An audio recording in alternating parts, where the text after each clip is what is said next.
इंसान हुए तलम्मुस तह नहीं किया। बुखारी किताबो बदिल वही के अल्फाज अगर आप देखें तो जिब्राइल आए और कहा इक़रा या मोहम्मद, आए मोहम्मद पढ़ो। तो फितरी तौर पर जो जवाब देना था वही दिया अल्लाह के नबी सल्लल्लाहु अलैहि वसल्लम ने। फरमाया मा आना बिकारी, मैं पढ़ा हुआ नहीं हूं। पैदा हुआ तो बाप नहीं, 6 साल के हुए तो माँ भी चली गई, 8 साल के हुए तो दादा भी छोड़ के चले गए। पढ़ाता कौन? और मक्के की तारीख पर अगर आप नजर डालें तो जिस वक्त मोहम्मद इब्ने अब्दुल्ला अपने माँ के पेट से बाहर आए उस वक्त पूरे मक्के के अंदर सिर्फ 17 या 18 आदमी पढ़ना और लिखना जानते थे। बस ये अरबों का मिजाज था।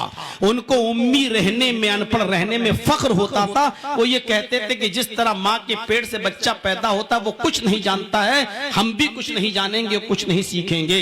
इससे आप अंदाजा लगाइए कि इल्म का चिराग उस जगह रोशन हो रहा है जिस जगह सिर्फ 17 और 18 आदमी लिखना और पढ़ना जानते थे। और वहां कहा जा रहा है इक़रा या मोहम्मद, आए मोहम्मद पढ़ो।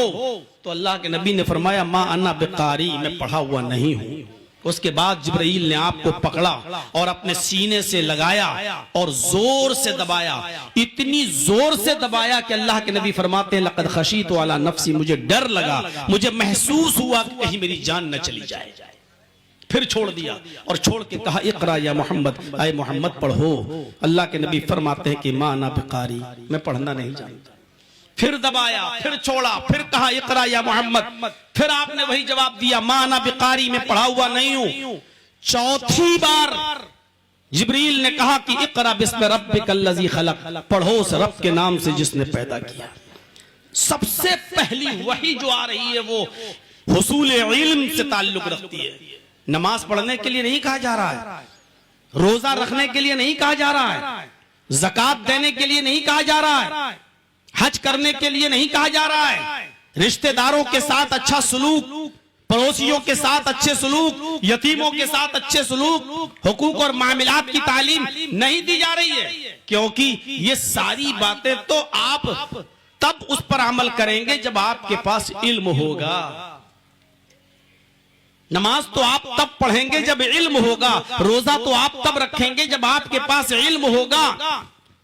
तो सबसे पहले जो आपको दावत दी गई, जो आपके ऊपर वही नाजिल हो रही है, उसका ताल्लुक इल्म से है। इक़रा बिस्मि रब्बिकल्लज़ी खलक़, पढ़ो उस रब के नाम से जिसने पैदा किया। और तालीम भी कितनी सलीस, उस रब के नाम से पढ़ो जिसने पैदा किया। अरब का मिजाज था, उनसे पूछो जमीन व आसमान किसने पैदा किया, वो कहेंगे अल्लाह। उनसे पूछो आसमान से बारिश कौन बरसाता, वो कहेंगे अल्लाह। ये सब वो जानते थे। अनपढ़ होने के बावजूद वो सुपर पावर को पहचानते थे, वो क्रिएटर को जानते थे। वो जानते थे कि क्रिएटर ऑफ यूनिवर्स कौन है, पूरी कायनात का खालिक कौन है। वो ये भी जानते थे कि एक छोटी सी सुई और माचिस का खोखला भी जब बगैर किसी बनाने वाले के वजूद में नहीं आ सकता है, तो इतनी बड़ी जमीन, इतना बड़ा आसमान, ये चांद, ये सितारे, ये सूरज, ये सैयारे, ये कहकशाएं, ये बगैर किसी बनाने वाले के कैसे वजूद में आ सकता है, ये वो अच्छी तरीके से जानते थे। इसलिए कहा जा रहा पढ़ो उस रब के नाम से जिसने पैदा किया। कुरान करीम की इस चंद आयतें पढ़कर एक हिंदू डॉक्टर इस्लाम ले आया। लक़द खलक़नल इंसान मिन सुलालतिन मिन तीन थुम्मा जअलनाहु नुत्फ़तन फ़ी क़रारिन मकीन थुम्मा खलक़नन नुत्फ़ता अलक़तन फ़खलक़नल अलक़ता मुज़ग़तन फ़खलक़नल मुज़ग़ता इज़ामन फ़कसौनल इज़ाम लहमा। कुरान की ये आयतें पढ़कर भोपाल का डॉक्टर शिव शक्ति स्वरूप, जो MBBS MS डॉक्टर था, 28 साल 29 साल पहले कुरान की इन आयतों का तर्जमा पढ़ता है और कहता है कि ये कुरान आसमानी किताब है। 1400 साल पहले जब साइंस ने इतनी तरक्की नहीं की थी तो मोहम्मदुर रसूलुल्लाह को ये बातें किसने बता दी? हमने इंसान को मिट्टी के खुलासे से पैदा किया, लक़द खलक़नल इंसान मिन सुलालतिन मिन तीन, मिट्टी के खुलासे से पैदा किया।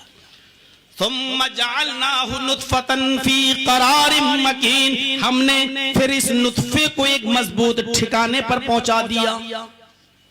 किसने बताया मोहम्मद रसूलुल्लाह को कि वो नुत्फा, वो पानी का कतरा मजबूत ठिकाने पहुंच जाता है? ये तो आज हमारी साइंस बताती है। इतनी मजबूत जगह पर उस पानी के कतरे को पहुंचाया जाता है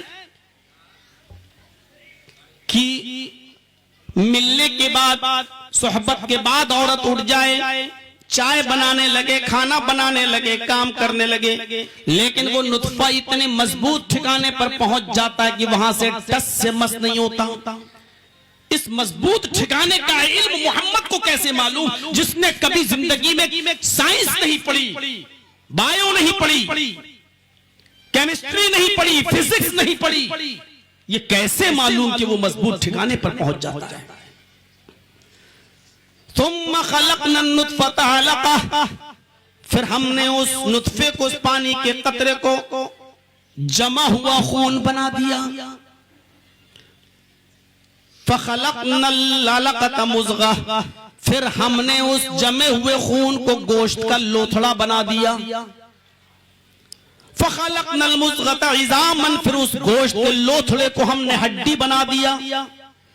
फ़कसौनल इज़ाम लहमा, फिर उस हड्डी के ऊपर हमने एक्स्ट्रा गोश्त चढ़ा दिया। कहता है कि हमारी अल्ट्रासाउंड मशीन जो अब बनी है वो बताती है कि सेम टू सेम हूबहू इसी तरीके से बच्चा मां के पेट में बनता है। पहले पानी का कतरा, फिर उससे जमा हुआ खून, जमे हुए खून के बाद गोश्त का लोथड़ा, और उसी गोश्त को फिर हड्डी बनाया जाता है, फिर उस हड्डी के ऊपर गोश्त चढ़ाया जाता है। जो तरतीब कुरान ने बयान की और इसी तरतीब से कुरान की आयतें मोहम्मद रसूलुल्लाह ने दुनिया वालों को दी, इतनी बड़ी साइंस मोहम्मद को किसने बताई? दंग रह गया। और भोपाल के कवाड़ी मार्केट में जो अहले हदीस मस्जिद बनी है वहीं आता है, और आने के बाद वहां के आलिम के हाथ पर इस्लाम कबूल करता है और इस्लाम के अंदर एंट्री कर लेता है। आज उसका नाम इस्लामुल हक है, उसकी बीवी का नाम खदीजा है, उसकी बेटी का नाम आयशा है। सिर्फ कुरान की चंद आयतें उसने पढ़ी और उसको समझ में आ गया कि कुरान के अंदर कितनी बड़ी साइंस है। इस मदरसे के अंदर जो बच्चे पढ़कर हाफिज हो रहे हैं और निकले हैं, मेरे भाइयों, गुजारिश है कि इस कुरान की कदर करें। अब कुरान पढ़कर बैठ ना जाएं। आप जिस सब्जेक्ट के स्पेशलिस्ट हैं, कुरान में आपको वो सब्जेक्ट मिलेगा। अगर आप माहिर फलकियात हैं तो पढ़िए, इज़ा समाउन फतरत व इज़ल कवाकिबुन तसरत। माहिर फलकियात को कुरान इस अंदाज में जवाब देता हुआ नजर आएगा। अगर आप बायो पढ़ते हैं तो पढ़िए, लक़द खलक़नल इंसान मिन सुलालतिन मिन तीन। कुरान में बायो भी मिलेगी, कुरान में केमिस्ट्री भी मिलेगी, कुरान में फिजिक्स भी मिलेगी।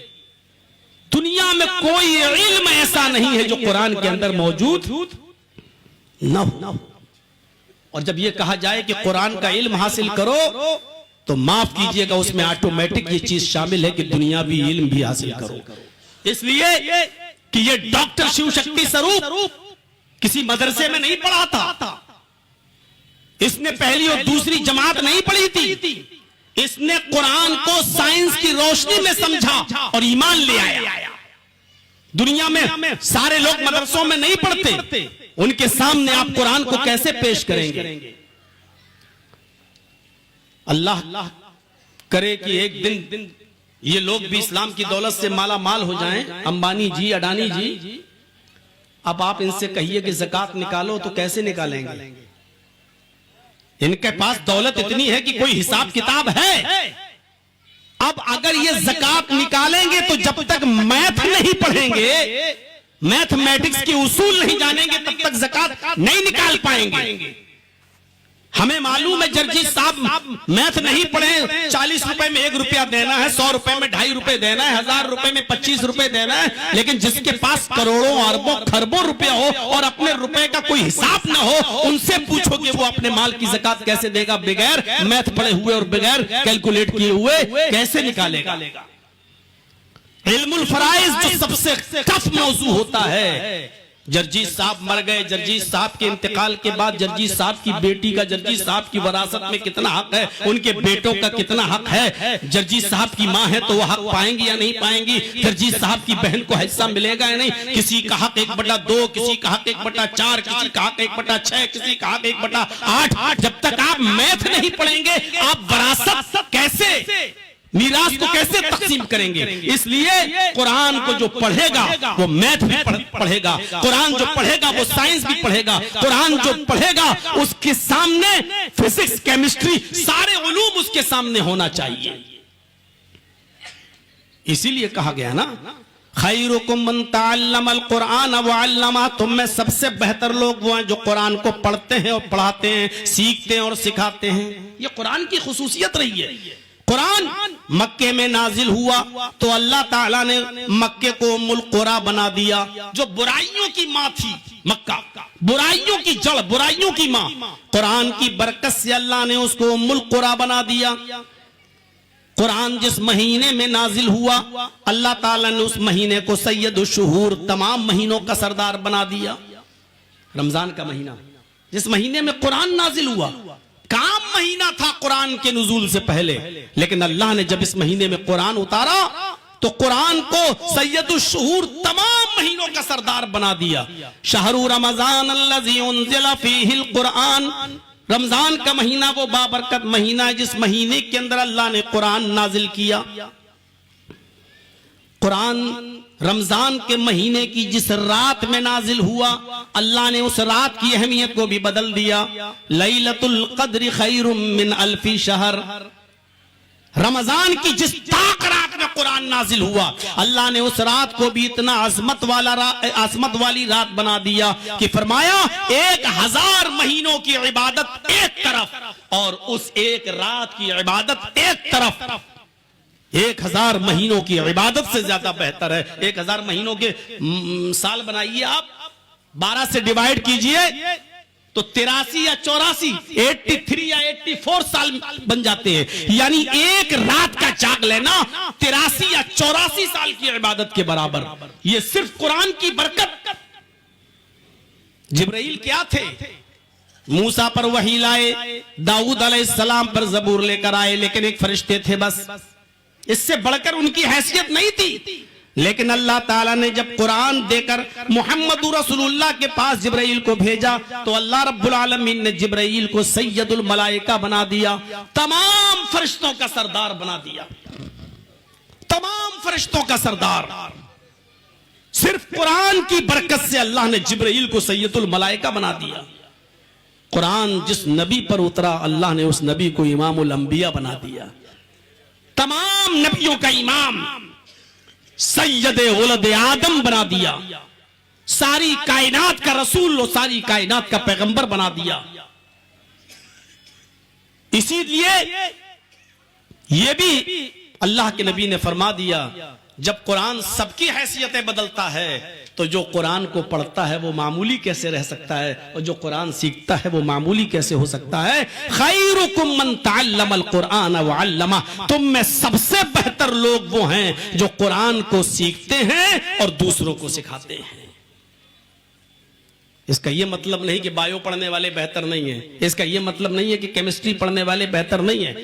इन तमाम उलूम का सरचश्मा तो कुरान ही है। तो जिसमें सारे उलूम हैं वो है किताब कुरान, और इसीलिए कुरान की आजमत यह है कि जो इसको पढ़ता है, पढ़ाता है, सीखता है, सिखाता है, उससे बेहतर कोई मखलूक नहीं है, ये सबसे बेहतर इंसान है। इसलिए अपने बच्चों को कुरान पढ़ाइए और कुरान के साथ साथ दुनियावी तालीम भी जरूरी है। दुनियावी तालीम से आप उनको कोरा मत रखिए। आज ऐसे भी बहुत से मदरसे हैं मैं जानता हूं, पूरा हिंदुस्तान घूमता हूं, ऐसे मदरसे हैं जहां इंग्लिश आज तक नहीं रखी जाती है, हिंदी आज तक नहीं। वो कहते कि नहीं, हम अपने बच्चों को सिर्फ दीनी तालीम देंगे। आज उन स्कूल और मदरसों से पढ़कर निकलने वाले बच्चे इतने बुरी नजरों से देखे जाते हैं कि स्टेशन पर रिजर्वेशन फार्म भरने के लिए दूसरों को पकड़ते हैं और कहते हैं साहब हमारा फार्म भर दीजिए क्योंकि हमने इंग्लिश नहीं पढ़ी है। आज उनको 8 साल और 10 साल मौलवियत पढ़ने के बावजूद भी उनको जाहिल करार दिया जाता है और उनको बुरी नजर से देखा जाता है। मेरे भाइयों, मदरसों के अंदर इंग्लिश भी स्ट्रांग होनी चाहिए। सारे उलूम पढ़ाए जाना जरूरी है। आप किसी से मेरा नजरियाती इख्तिलाफ तो हो सकता है, नजरियाती इख्तिलाफ तो हो सकता है। अभी शमाइल नदवी की जो का मुनाजरा जो मंजर आम पर आया जावेद अख्तर से, उसकी इंग्लिश ने यह साबित कर दिया कि मदरसे वाले अगर इंग्लिश पढ़ाने पर आ जाएं तो इंग्लिश के मैदान में भी ये इतने अच्छे बच्चे अपने मदरसों से निकाल सकते हैं कि जावेद अख्तर जैसा दहरिया, उस जैसा बदतीन, उस जैसा मेरे भाइयों मुनकिर खुदा, अल्लाह का मुनकिर, वो भी शस्तर रह जाता है। जिसकी इंग्लिश पर अमेरिका शस्तर रहता हो, यूके और यूएस में उसकी इंग्लिश के लिए डिक्शनरियां देखी जाती हो, इतना काबिल इंग्लिश में होने के बावजूद वो शमाइल नदवी की एक अंग्रेजी नहीं समझ पा रहा है। आज जरूरत है मदरसों में ऐसे बच्चों की जो कुरान के साथ साथ इंग्लिश भी, क्यों जरूरत है इस्लाम को हर जबान में पहुंचाया जाए। जंगे बदर के अंदर बहुत जब 70 काफिर कैद किए गए तो रिश्तेदार उनके माले फिदिया देकर उनको छुड़ा ले गए। कुछ काफिर ऐसे बचे कि जिनके रिश्तेदारों पर माले फिदिया देने के लिए कुछ नहीं था।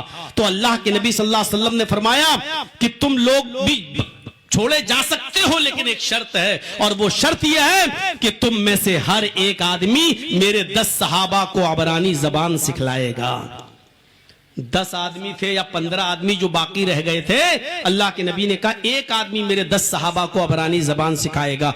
15 लोगों ने 150 लोगों को अबरानी जबान सिखलाई। फिर अल्लाह के नबी ने उनको छोड़ दिया कि जाओ तुम लोग अब आजाद हो, हमने तुमको रिहा कर दिया। अब ये 150 सहाबा को आपने उस शहर में भेजा जहां लोग इब्रानी जबान जानते थे और आपने उनसे कहा कि जाओ अब इस्लाम की तालीम अबरानी जबान में दो, उनको कुरान अबरानी जबान में बतलाओ, उनको उनकी भाषा में, उनको उनकी लैंग्वेज में इस्लाम की दावत दो। आज जरूरत है मेरे भाइयों, हर जबान सीख कर हर जबान में इस्लाम का प्रचार करने की जरूरत है। अल्लाह के नबी हर फर्ज नमाज के बाद ये दुआ पढ़ा करते थे और आप उमूमन ये दुआ पढ़ा करते थे, रब्बी ज़िदनी इल्मा, इलाहुल आलमीन मेरे इल्म में ज्यादती फरमा। ये वो हस्ती रब्बी ज़िदनी इल्मा की दुआ पढ़ रही है जिसने माँ के पेट से बाहर आने के बाद भी ज़ानुए तलम्मुस तय नहीं किया, जिसने ABCD नहीं पढ़ी, अलिफ बा ता सा नहीं पढ़ा। वो शख्स ये कह रहा है रब्बी ज़िदनी इल्मा, आय अल्लाह मेरे इल्म में ज्यादती अता फरमा। इल्म से ये मोहब्बत थी। हर फर्ज नमाज के बाद जो दुआएं पढ़ी जाती हैं उनमें एक दुआ अल्लाह के नबी ने ये भी सिखलाई कि ये दुआ पढ़ा करो, अल्लाहुम्मा इन्नी अस्अलुका इल्मन नाफिया, आय अल्लाह मैं तुझसे सवाल करता हूं ऐसे इल्म का जो नफा बख्श हो, जो फायदेमंद हो। नफा बख्श इल्म हमें तू अता फरमा। एक इल्म नफा बख्श भी होता है और एक इल्म ऐसा होता है कि इल्म तो हासिल कर लिया लेकिन न तो खुद उससे फायदा उठाया जा रहा है, न दूसरे उससे फायदा उठा रहे हैं, न हमें फायदा पहुंच रहा है, न हम दूसरों को फायदा पहुंचा रहे हैं। ऐसे इल्म से अल्लाह के रसूल ने पनाह भी मांगी है और दुआ भी सिखलाई है कि तुम ये दुआ मांगा करो, अल्लाहुम्मा इन्नी अऊज़ु बिका मिन इल्मिन ला यनफ़उ, आय अल्लाह मुझे ऐसे इल्म से महफूज फरमा, ऐसे इल्म से नजात अता फरमा, ऐसे इल्म से दूर कर जो नफा बख्श ना हो, जो लोगों को नफा ना पहुंचाता हो। हिफ्ज़ करके निकल गए, अब ऐसा ना हो कि कॉलेज की जिंदगी में जाने के बाद अब कुरान आप भूल जाओ। इस कुरान की हिफाजत करिएगा। अल्लाह की कसम बहुत बड़ी नेमत लेकर जा रहे हो। आप इल्म के दरवाजे आगे मजीद खुले हुए हैं, बुढ़ापे तक इल्म मेरे भाइयों, इल्म का दरवाजा बंद नहीं होता है। आप आखिरी वक्त तक भी इल्म हासिल करते रहिए। मैंने मौलाना अब्दुल रऊफ साहब झंडा नगरी रहमतुल्लाह अलैह को देखा,